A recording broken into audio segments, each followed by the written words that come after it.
I never felt accepted. My mother died when I was a baby. I had two stepmothers, was abused by both of them. Dad was never around. The only person I ever had was my grandmother. As a teenager, trying to figure out what is my purpose? Why am I here? I was using drugs early on, 11, 12, 13. I was experimenting with drugs. I wrote a note to my family so when they came in and see me dead on my bed, they would know what happened. I closed my eyes, prepared to die. And that sent me down this journey, this conflict between seeking comfort, women, drugs, validation through many other avenues, but I've always knew God was calling me, every single one of us. We have our own journey, and no one can walk my journey except me. Who's David Tharp? He's an individual that has always been seeking purpose, seeking to make a difference. I never felt accepted. My mother died when I was a baby. I had two stepmothers, was abused by both of them. Dad was never around. The only person I ever had was my grandmother. I love my grandmother. She was a little short, feisty Italian woman that was my world. And then when I became a teenager, she got Alzheimer's and didn't even know who I was. And at that point in my life as a teenager, trying to figure out what is my purpose, why am I here? I remember I was using drugs early on, 11, 12, 13. I was experimenting with drugs, and I made a marijuana pipe out of pure aluminum. I had a little weekend job, and I made a pipe out of aluminum. And I went home, smoked some marijuana out of that pipe, and I literally felt like my heart was going to explode. Like I was staring at my chest, and my heart was beating so hard that for the first time in my life, I prayed. I laid on my bed. I wrote a note to my family so when they came in and see me dead on my bed, they would know what happened and that I loved them. And I prayed my first prayer. And I said, God, if you save me, if you keep me from dying, I'll do whatever you want me to do. And I closed my eyes, prepared to die. And about an hour or two, I woke up and realized I'm not dead. And wow, there is a God, and he answered my prayer. And I stayed sober. I didn't use for a whole 2 weeks. And I met some girl. She drove me home from school, offered me to get high. I did. And that sent me down this journey, this conflict between seeking comfort and women, drugs, validation through many other avenues, but I've always knew God was calling me. I always felt God had a plan. And every once in a while, I would, okay, God, I hear you. Not yet. Not yet. One more get high, one more girl, one more whatever. And long story short, it came to a culmination. God let me sleep with as many women as I wanted to get high. I smoked marijuana from all over the country. I went and got marijuana from Maui and spent ridiculous amount of money on drugs. And at 17, 18 years old, my dad came home from work one time early and caught me off guard and found drugs on me. And we got in a huge fight right out in my front yard. And he said to me, this is my house, my rules. You don't like it, get the F out. And I was like, peace. You'll never hear or see me again. And I left. And that week he died of a massive heart attack.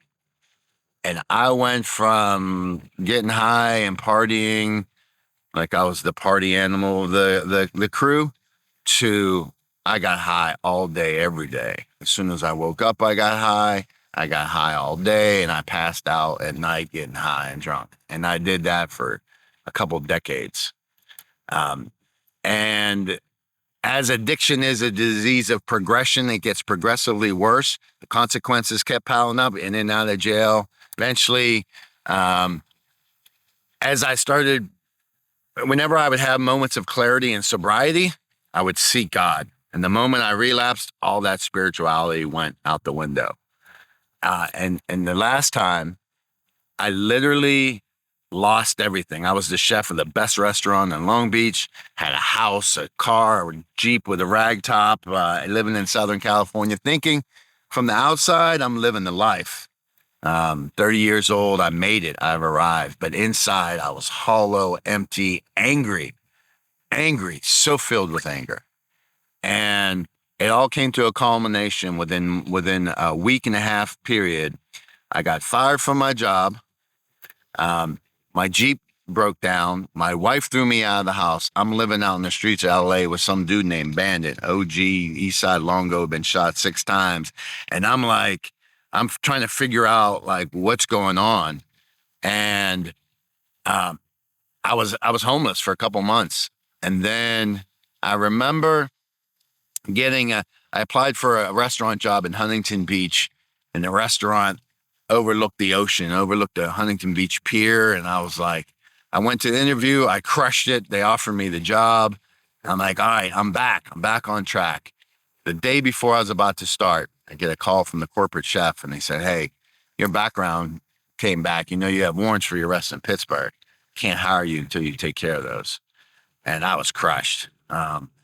And I remember thinking, I want this job. I'll do anything for this job. So I went back to the East Coast to deal with those warrants. That's what I thought I was doing. God had a different plan. I ran into someone, started studying the Bible, and he challenged me in a way I had never been challenged before. I turned myself in, went to jail. But before that happened, the last day, I ended up going to a AA meeting, met some girl there on my own. I had been to court ordered many times, never got anything out of it. First time I went on my own, met this girl. She's like, hey, I know this other meeting. We go to this other meeting. Back then they had smoking meetings, and I had developed asthma because I was getting high, smoking weed and crack while I had bronchitis, and that turned into asthma. And I couldn't handle the smoke, so I decided I'm leaving. And I decided instead of catching the bus, I'm walking home. It's a couple miles. And as I'm walking, I walk past this bar that I used to go, Ryan's Pub. And as I'm walking past Ryan's, I literally felt the spiritual presence of good and evil, right? Kind of the devil and the angel. And the angel was telling me, keep walking. You're doing good. You're on the right track. The devil's like, wow, one more drink for old time's sake. And I felt that conflict, and I decided to walk past. And as I walked past, the devil's like, well, if you're not going to get a drink, you know they got good steak and cheese sandwiches, and you're hungry. I am hungry. I'm going to go get a steak sandwich. Go get a steak sandwich. Can't wash the steak sandwich down without a cold beer. 6 beers, 6 shots later, I took a 6-pack to go. I went home. I got high, threatened to kill my roommate, threatened to kill his girlfriend. I pass out. He calls the cops. The next day, he came, got a U-Haul, and moved out. And I couldn't even remember. I had no idea. I couldn't remember what had happened.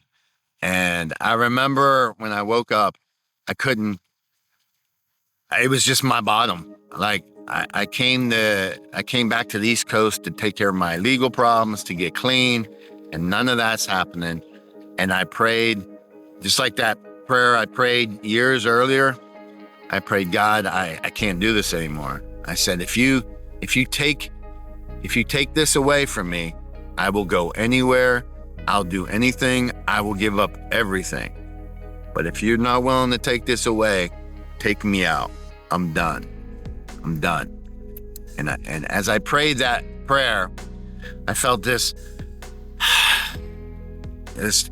anxiety, this pressure leaving me, and I felt peace. That week is when I met this guy. I worked with at a restaurant. We sat down, studied the Bible, and he looked at me dead in the eyes in Little Italy, Baltimore, Maryland, and said, in order to be a true follower of Christ, you need to have the heart that's willing to go anywhere, do anything, give up everything. Those were the exact words I had prayed days earlier.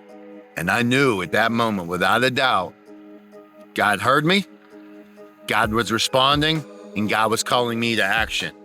God was letting me know, I'll do my part. I need you to do your part.